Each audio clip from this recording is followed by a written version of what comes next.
Thomas Mapfumo est né le 3 juillet 1945. C'est un musicien zimbabwéen. Il est connu sous le nom du Lion du Zimbabwe et aussi pour son immense popularité, son influence politique qu'il exerce à travers sa musique, y compris ses critiques acerbes du gouvernement du président Robert Mugabe.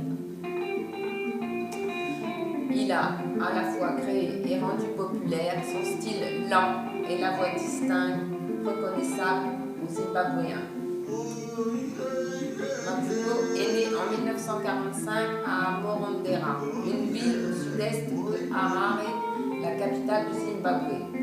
À l'époque, la capitale était appelée Salisbury et le pays était une colonie de la Grande-Bretagne appelée Rhodésie du Sud.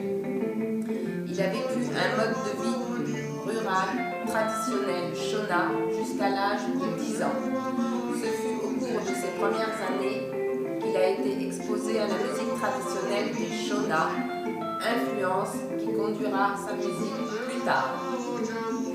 Il a rejoint son premier groupe en tant que chanteur à l'âge de 16 ans.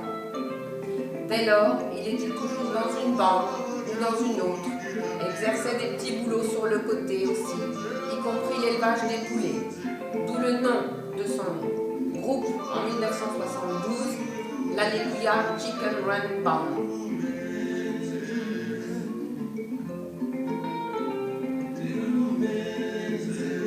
Il a travaillé avec le guitariste Joseph Toubé pour transcrire les sons de l'instrument principal de la musique traditionnelle Shona à la guitare électrique.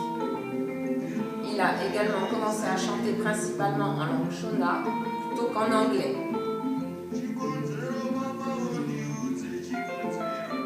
Le fait qu'il chante dans sa langue maternelle était déjà une déclaration politique. La Rhodésie était gouvernée par une minorité d'individus blancs qui dérogeaient à la population noire et à sa culture.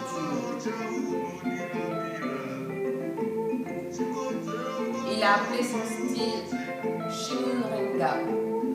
Dans Shona, cela signifie lutte. Et c'était le nom d'un mouvement révolutionnaire à la fin du XIXe siècle. Ces chansons, ouvertement appelées au renversement violent du gouvernement, avec des paroles comme « Mère, envoyez vos fils à la guerre ».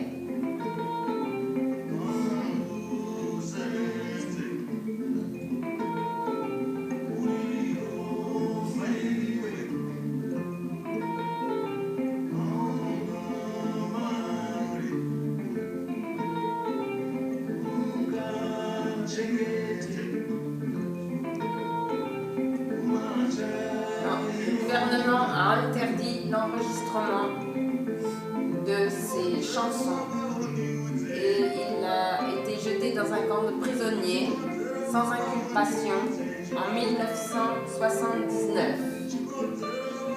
Mais impossible d'arrêter ces enregistrements à la discothèque, à la radio, comme La Voix du Mozambique.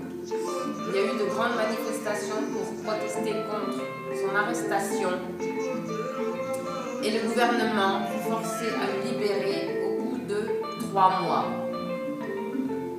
Des élections libres ont lieu en 1980, un nouveau gouvernement a été installé.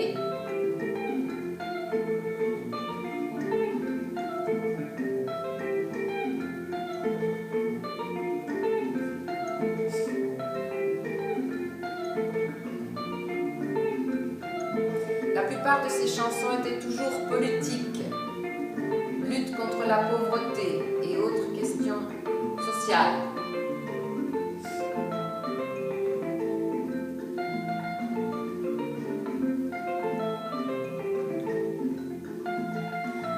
Mapfumo a critiqué Mugabe et son gouvernement, et Mugabe n'a pas été heureux avec Mapfumo non plus. Mapfumo est devenu la cible de harcèlement du gouvernement. Il a été accusé d'être impliqué dans un vol.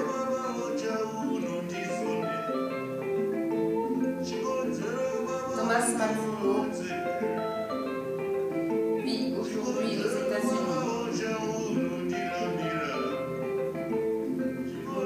pas retourné dans son pays depuis 2005.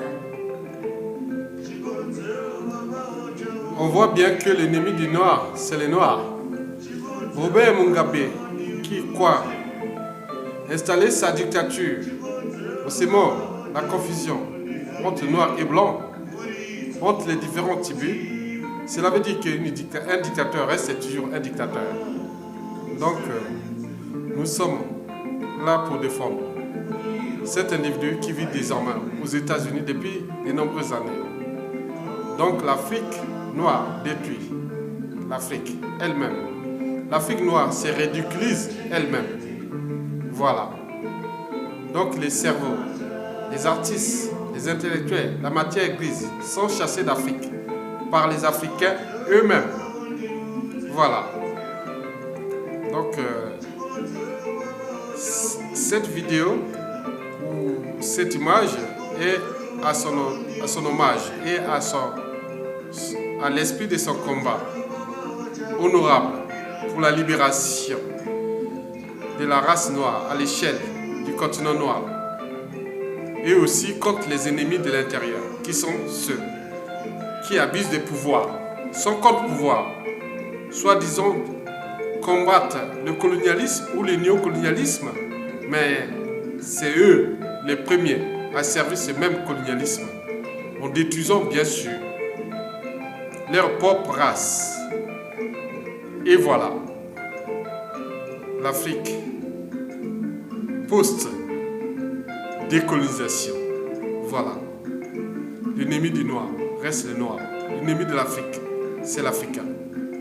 Merci beaucoup.